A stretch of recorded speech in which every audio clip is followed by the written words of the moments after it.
എല്ലാവർക്കും നമസ്കാരം. രാഹുൽ സാറാണ്. അപ്പോൾ നമ്മൾ അടുത്ത ഇമ്പോർട്ടൻ്റ് ചാപ്റ്ററിലോട്ട് പോവുകയാണ്. ഒരു 6 ക്വസ്റ്റ്യൻസ്. പക്ഷേ ഇവിടെ നമുക്കൊരു 4 ചാപ്റ്റർ ഉണ്ട്.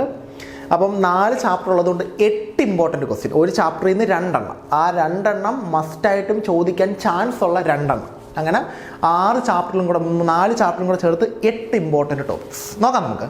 അപ്പോൾ ഓർഗാനിക് ആണ് നമ്മൾ എടുത്തേക്കുന്നത്. ഓർഗാനിക് ആണ് നമുക്കിനി പറയാനുള്ളത്. അതിൽ ഒന്നാമത്തത് ഹാലോ ആൽക്കെയിൻസും ഹാലോ അറീൻസും ആണ്.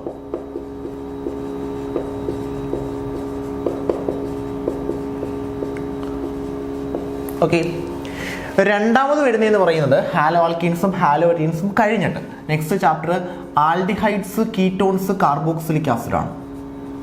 ഓക്കെ, ആൽഡിഹൈഡ്സ് അത് മാത്രമേ ഞാൻ എഴുതുന്നുള്ളൂ. മൂന്നാമത്തത് ആൽക്കഹോൾസ്, ഫീനോൾസ്, ഈതേഴ്സ് ആണ്. നാലാമത്തത് അമീൻസ് ആണ്. 4 ചാപ്റ്റർ. 2 ഇമ്പോർട്ടൻ്റ് ടോപ്പിക്സ് വെച്ച് ഹാലോ ആൽക്കീൻസ്, ഹാലോ അറീൻസിൻ്റെ 2 എണ്ണം, ആൽഡിഹൈഡ്സ്, കീറ്റോൺസ്, കാർബോക്സിലിക് ആസിഡിൻ്റെ 2 എണ്ണം, ആൽക്കഹോൾസ്, ഫീനോൾസ്, ഈതേഴ്സിൻ്റെ 2 എണ്ണം, അമീൻസിൻ്റെ 2 എണ്ണം നോക്കാം നമുക്ക്. ആദ്യം ഹാലോ ആൽക്കെയിൻസും ഹാലോ അറീൻസും. ഹാലോ ആൽക്കെയിൻസിലും ഹാലോ അറീൻസിലും നിങ്ങൾ മസ്റ്റായിട്ട് പഠിച്ചു വെക്കേണ്ട ഒന്നാമത്തെ case SN1 and SN2 reaction. Important ആണ്. 100% ഷുവറായിട്ട് ചോദിക്കാൻ ചാൻസ് ഉള്ളതാണ് SN1ഉം SN2. ഇനി അതിനുശേഷം നിങ്ങൾ പഠിച്ചു വെക്കേണ്ടത് നെയിംഡ് റിയാക്ഷനാണ്. 100% ആൻഡ് ഷുവറാണ് നെയിംഡ് റിയാക്ഷൻ. ഓൾമോസ്റ്റ് എല്ലാ നെയിംഡ് റിയാക്ഷനും നിങ്ങളുടെ കയ്യിൽ ഉണ്ടായിരിക്കണം. കാരണം എന്താ അറിയാമോ, ഈ നെയിംഡ് റിയാക്ഷൻ വെച്ചിട്ടേ അവർ ക്വസ്റ്റ്യൻസ് ചോദിക്കൂ കൂടുതലും. അപ്പം ഹാലോ ആൽക്കീൻസിലും ഹാലോ അറീൻസിലും ഒന്നാമത് പഠിക്കേണ്ടത് SN1 SN2 ആണ്. രണ്ടാമത് പഠിക്കേണ്ടത് നെയിംഡ് റിയാക്ഷൻ തന്നെയാണ്. മാറ്റമൊന്നുമില്ല. നെയിംഡ് റിയാക്ഷൻ പഠിച്ചിട്ട് വേണം പോകാനായിട്ട്. അല്ലാതെ വേറെ ഒരു കാര്യങ്ങളും നമുക്ക് പറയാനില്ല. നെയിംഡ് റിയാക്ഷൻ പഠിക്കാൻ പോകും.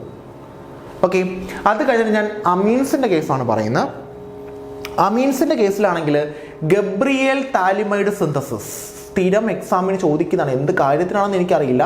പക്ഷെ ഗബ്രിയേൽ താലിമൈഡ് സിന്തസിസ് ഓൾമോസ്റ്റ് എല്ലാ കേസിലും ചോദിക്കാറുണ്ട്. ഓൾമോസ്റ്റ് എല്ലാ കേസിലും. ഓക്കെ, അത് കഴിഞ്ഞിട്ട് അമീൻസിൻ്റെ സപ്രഷൻ അല്ലെങ്കിൽ amines, primary amines, secondary amines, tertiary amines detect ചെയ്യില്ലേ, ആ ഡിറ്റക്ഷനും കൂടെ പഠിച്ചിട്ട് പോവാം. എങ്ങനെ primary amines, secondary amines, tertiary amines detect ചെയ്യാം. ഹിൻസൻബർഗ് ടെസ്റ്റും പിന്നെ അതേ കണക്ക് തന്നെ കാർബൈലമീൻ ടെസ്റ്റും ഉണ്ട്. 2 ടെസ്റ്റ് നോക്കിയിട്ട് വേണം പോകാനായിട്ട്. ഗബ്രിയേൽ താലിമൈഡ് സിന്തസിസ് പഠിച്ചു വെച്ചേക്കുക. ദെൻ അമീൻസിനെ ഡിറ്റക്ട് ചെയ്യുന്ന ടെക്നിക്സ് പഠിച്ചു വെച്ചേക്കുക. അതിനോടൊപ്പം തന്നെ എനിക്ക് ഒരു കാര്യം കൂടെ പറയാനുള്ളൂ. ഇവിടെ ഞാൻ ഒരു നെയിംഡ് റിയാക്ഷനെ പറഞ്ഞിട്ടുള്ളൂ, ഗബ്രിയേൽ താലിമൈഡ് സിന്തസിസ്. അതിനോടൊപ്പം തന്നെ അമീൻസിൻ്റെ ബേസിസിറ്റി. അമീൻസിൽ മറ്റേ ഏറ്റവും ബേസിസിറ്റി കുറവ് അൻലീനാണ്. അതിനെക്കാട്ടിയും കൂടുതലാണ് അമോണിയയ്ക്ക്, അതിനെക്കാട്ടിയും കൂടുതലാണ് ടെറിഷറിക്ക്, അതിനെക്കാട്ടിയും കൂടുതലാണ് പ്രൈമറി, അതിനെക്കാട്ടിയും കൂടുതലാണ് സെക്കൻഡറി. ആ ഓർഡർ കറക്റ്റായിട്ട് പഠിച്ചു വെച്ചേക്കും. ഓക്കെ, ആ 2 കാര്യങ്ങൾ മതി അമീൻസിനകത്ത്. വേറെ ഒന്നും അമീൻസിനെ പറ്റി ചിന്തിക്കേണ്ട കാര്യമില്ല. പിന്നെ വേണ്ടത് ആൽക്കഹോൾസ് ആണ്. ആൽക്കഹോൾസിൽ നിങ്ങൾ ലൂക്കാസ് ടെസ്റ്റ് പഠിക്കണം. ലൂക്കാസ് ടെസ്റ്റ് ഇമ്പോർട്ടൻ്റ് ആണ്. ലൂക്കാസ് ടെസ്റ്റ് മസ്റ്റായിട്ടും പഠിച്ചിട്ട് വേണം പോകാനായിട്ട്. കാരണം ലൂക്കാസ് ടെസ്റ്റ് ഒരുപാട് വട്ടം നമുക്ക് എക്സാമിന് ചോദിച്ചൊരു ടോപ്പിക്കാണ്. അതിനോടൊപ്പം തന്നെ ഇലക്ട്രോഫിലിക് സബ്സ്റ്റിറ്റ്യൂഷൻ റിയാക്ഷൻസ് നോക്കിയിട്ട് പോവുക. ആരുടെയാ? ആൽക്കഹോൾസിൻ്റെ കേസിൽ ലൂക്കാസ് ടെസ്റ്റ് നോക്കുക. ഇലക്ട്രോഫിലിക് സബ്സ്റ്റിറ്റ്യൂഷൻ റിയാക്ഷൻസ് നോക്കിയിട്ട് വേണം പോകാനായിട്ട്. ആൽഡിഹൈഡ്സ്, കീറ്റോൺസ്, കാർബോക്സിലിക് ആസിഡിലാണെങ്കിൽ നെയിംഡ് റിയാക്ഷൻസ് 100% ഷുവറാണ്. നെയിംഡ് റിയാക്ഷൻ ഓൾമോസ്റ്റ് എല്ലാം നോക്കിയിട്ട് പോവാം. ഒരെണ്ണം പോലും നെയിംഡ് റിയാക്ഷൻസ് വിടരുത്. നെയിംഡ് റിയാക്ഷൻസ് ഓൾമോസ്റ്റ് ഉള്ള എല്ലാം വായിച്ച് മനസ്സിലാക്കിയിട്ട് വേണം പോകാനായിട്ട്. നെയിംഡ് റിയാക്ഷൻ അതുമായിട്ട് ബന്ധപ്പെട്ട് വരുന്ന റിയേജൻ്റ് ആയിരിക്കും നമുക്ക് എക്സാമിന് ചോദിക്കുന്നത്. അപ്പോൾ നെയിംഡ് റിയാക്ഷൻ ഉറപ്പാണ്, ഷുവറാണ്.